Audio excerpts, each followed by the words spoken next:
320वां दिन पाक कलाम में से पढ़ेंगे इमसाल की किताब, उसका 27वां बाब 23वीं आयत से लेकर 28वें बाब की 6ठी आयत तक। अपने रेवड़ों का हाल दरियाफ्त करने में दिल लगा और अपने गल्लों को अच्छी तरह से देख, क्योंकि दौलत सदा नहीं रहती और क्या ताजोरी पुश्त दर पुश्त कायम रहती है।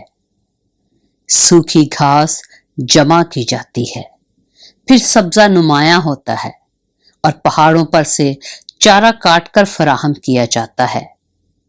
बर्रे तेरी पोशिश के लिए हैं और बकरियां तेरे मैदानों की कीमत हैं, और बकरियों का दूध तेरी और तेरे खानदान की खुराक और तेरी लौंडियों की गुजरान के लिए काफी है। इमसाल की किताब, उसका 28वां बाब। अगर कोई शरीर का पीछा ना करे तो भी वो भागता है, लेकिन सादिक शेर बब्बर की मानद दलेर है। मुल्क की खताकारी के सबब से हाकम बहुत से हैं, लेकिन साहबे इल्म व फहम से इंतजाम बहाल रहेगा।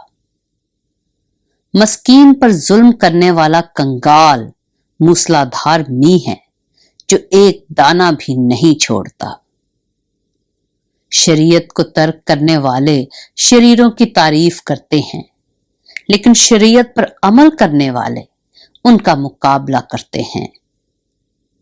शरीर अदल से आगाह नहीं, लेकिन खुदावंद के तालिब सब कुछ समझते हैं। रास्तरो मस्कीन काजरो दौलतमंद से बेहतर है। पाक कलाम के पढ़े और सुने जाने पर खुदावंद की बरकत हो।